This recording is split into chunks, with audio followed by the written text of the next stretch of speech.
We have an interesting topic that we are actually going to look at from now on, which is called logarithms. So now in logarithms, if you can use a calculator, there's something called log there. However, whenever we're doing the logarithms, rule number one, they're going to say do not use a calculator. So we are not allowed to use a calculator. So now this is what we have. We have log of, let me just write it, n, this one is b. Okay, so now what we have here, this n, we call it a number. We call it a number. Then this b, we call it a base. We call it a base. So that is what we have. So now, sometimes they will give you something like, let me just say, write L there, which is, that one is an exponent. Is an exponent. So each and every time when you are doing the logarithms, we normally do it based on the laws. We normally do it based on the laws. So now, what is law number one for the logarithm? Law number one. Law number one says that if we have log of base x and then I have a multiplied by b. So now, if I have to write this, I can write it in terms of log of x, a, because of a multiplication, I will have to write plus log of x, then b. So because of the multiplication, there's a multiplication here in between these two, then I can split it in terms of the sign, which is a plus. And then number two, I have a log. At this time, I've got a divided by b, then I have log, I have base x. So that can be written as log of ax. Because of the division here, because of the division, I can write it as minus log bx. Okay, so these are very interesting laws that we are going to be applying again and again. However, the question will be, when do I use this log? When do I use this log? Okay, I can only use this log if, number one, I have the same base.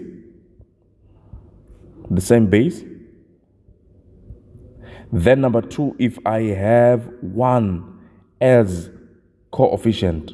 What does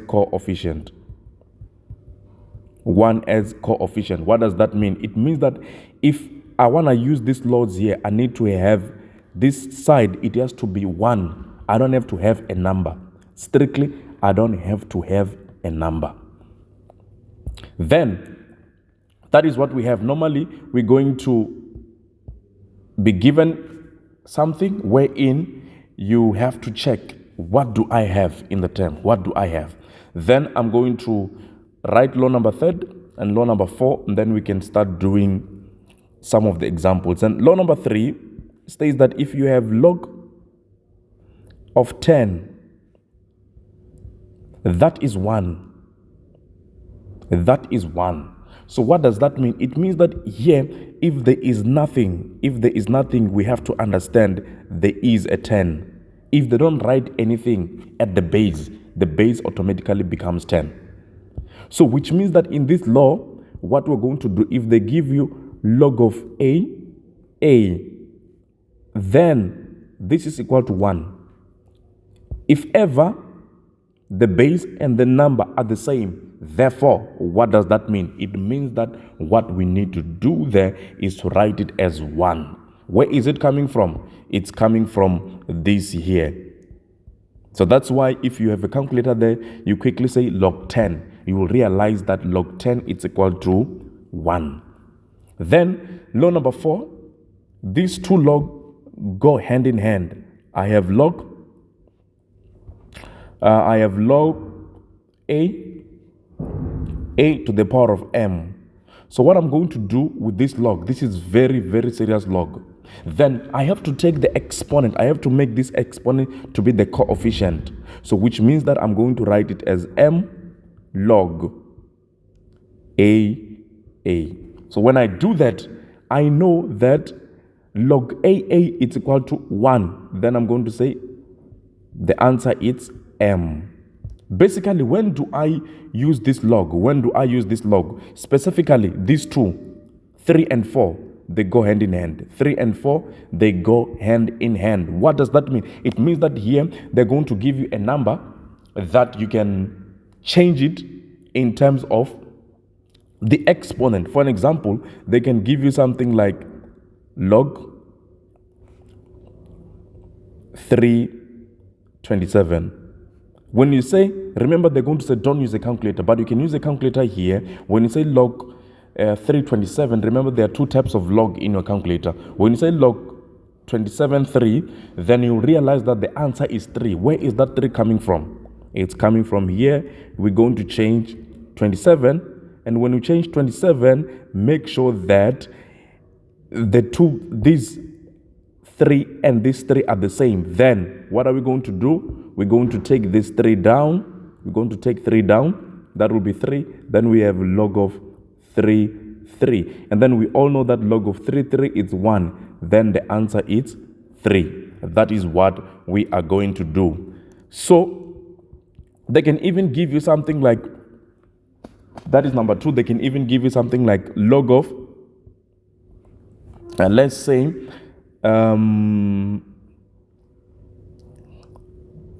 64, for an example.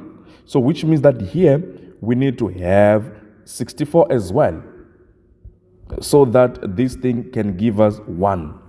Then they can even give you something like log, I'm still going to use that 64, then we have 64 and then 4.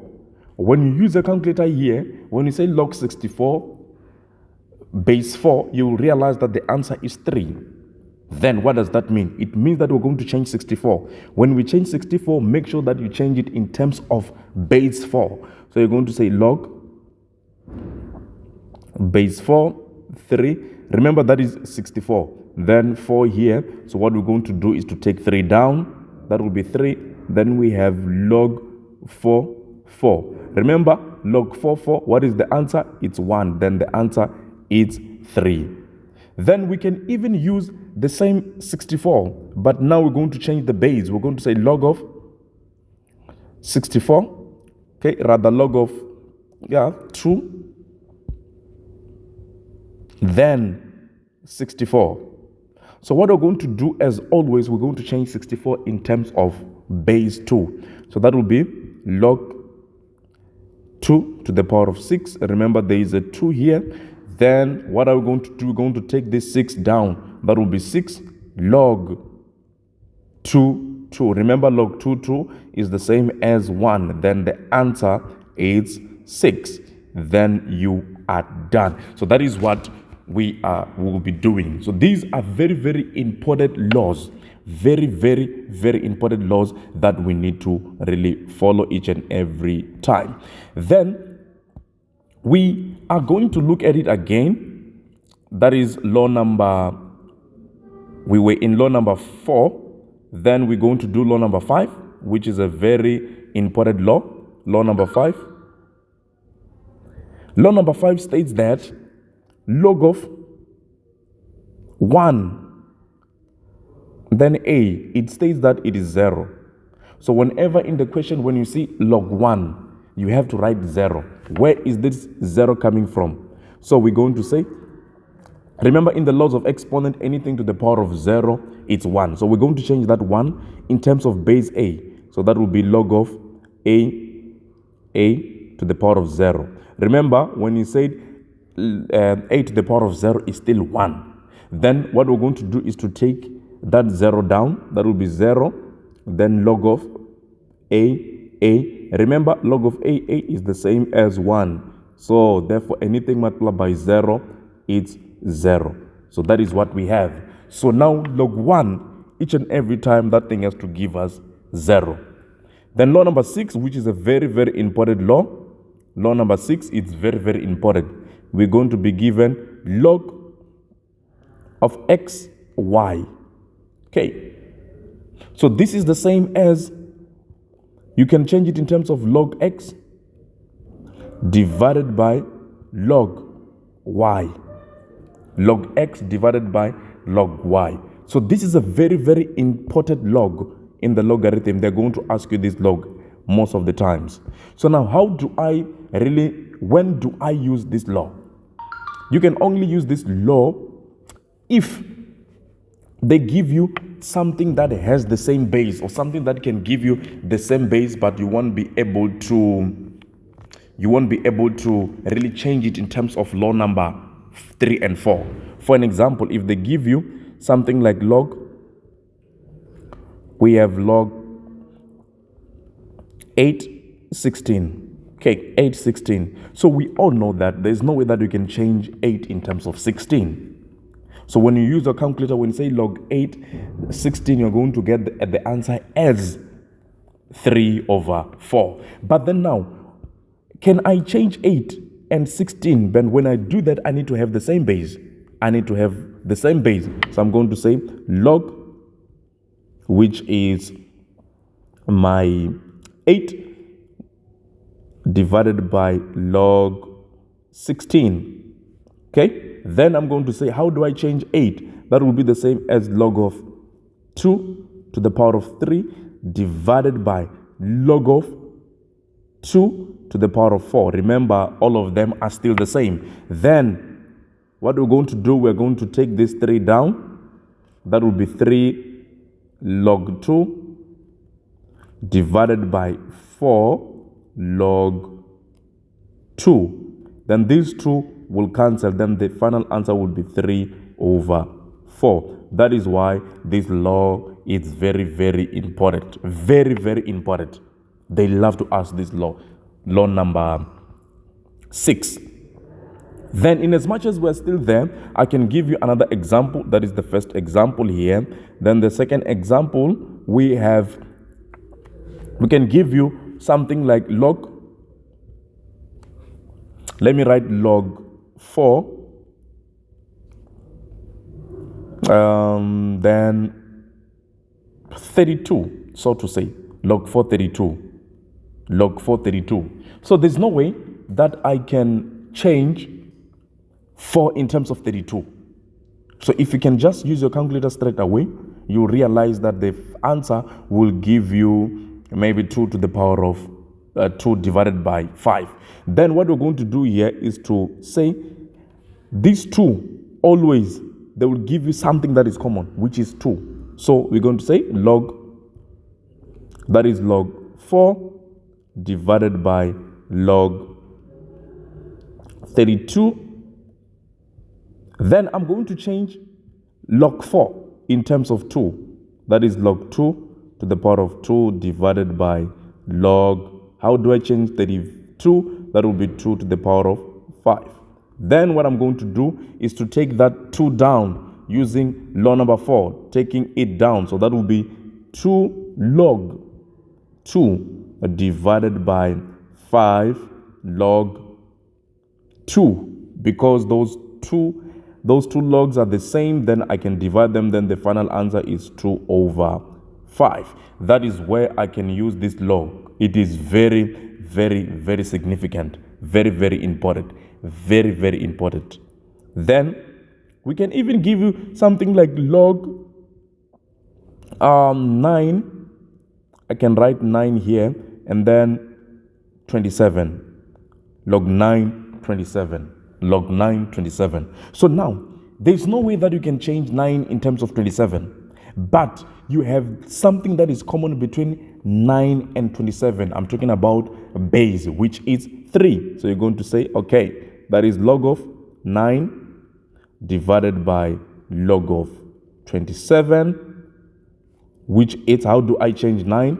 That will be log 3 squared divided by log 3 to the power of 3. Remember, what we normally do is to take 2 down, or the exponent down. That will be log of 3 divided by 3 log of 3. Then we cancel the 2. Then the final answer will be 2/3. That is very, very important to really work on. Then now, the last here, we can always come up with a question. Maybe we can say, okay, let's have something like log 2/16.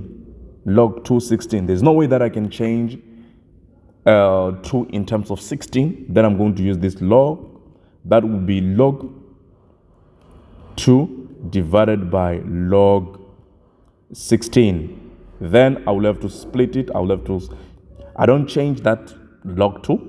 So I'll write it as it is, then divided by, how do I change 16? I'm going to change 16 in terms of 2. That is 2 to the power of 4. Then I'm going to write it as log 2 divided by, I'm going to take that 4 down. Then that will be 4 log 2. Then these 2 will cancel. After cancelling, the answer is 1 over 4. Then you celebrate. This is law number 6, which is a very, very important law. They will ask you this law as time goes by. And remember, when they give you this thing, they're not gonna really just ask you as one. They're going to give you a question. In that question, you're going to unpack everything that you'll be given. But in my next video, that's where I will be doing different examples and different ways in which you can work this thing out. Then law number 7, which is almost the same with that one, is the same as log of x over y. That can be written as 1 over log y x. So that is a very, very important law. That is a very, very important law. So, which means that this one, we normally use it when we're solving for x, and in most cases, we normally use it in N3, but we can just really talk about it so that when you go to N3, you have an idea of this one. So now these two are the same. These two are basically the same. Why are they the same, or how are they the same? Then I'm going to take it from here. I'm going to go back where I am coming from. I will have to go back where I'm coming from. Then I'm going to say, how do I do that? How do I do that? I will say log of 1 divided by, I'm going to split this one in terms of law number 5, the previous law number 6. That will be log of y divided by log of x. Then remember, the law says that we're not supposed to have many divisions. We're supposed to have only one division. Therefore, I'm going to do the reciprocal. Because of the division, I'm going to change it to multiplication. That will be 1 times log of x divided by log of y. Then, which means that this is the same as log x divided by log y. Which means that this one, I can write it as log of x, then base y. So which means that I have gotten back where I am coming from. So this is the log wherein we normally use it in N3 when we are solving for x. Then the last one, which is very, very important, is to change. This one we use it when we are solving for x. Solving for x, there's a question that they're going to say, solve for x by using natural logarithm or by using the laws of logarithm. This is what we are going to be using. So now if we have log of b, this is log of n, b equal to L. So now this is in terms of logarithm. Then we have to change it in terms of exponential form. Exponential form, I want you to look at this thing millions times. Exponential form, how do we change it? This is the same as n equal to b to the power of L. So now this is how we change from logarithm into an exponential form. For an example, let me just talk about the example in this one. They can say solve for x when you have log x, let me say 3. For an example, it's equal to 1. It's equal to 1. So now what we're going to do here, we're going to change it in terms of exponent. So therefore, this is my n, this is my b, that is my L. So that is to say, x is equal to 3 to the power of 1. Therefore, the value of x is equal to 3. Then when I put 3 here, you realize that that will be log 3, which is equal to 1. So that is the last law that we are going to look at. So then example number 2 in this one, remember when we're solving for x, they can give you something like log of a, then it's equal to, let's just say it's equal to 2. Then the question says solve for a. Solve for a, which is the same as solve for x. Then if they did not give us anything here, you need to know that is 10, the base is 10. So we're going to say NBL. So NBL, that will be, what is our N? This is our N, this is our B here, which is 10, and then that one is our L. So now that will be A, it's equal to, what we're going to do is to write it as the base is 10, even if they don't give us, the base is 10. That is one thing we need to know, the base is 10. So that will be 10 to the power of 2, which is A, it's equal to 100. A, it's equal to 100.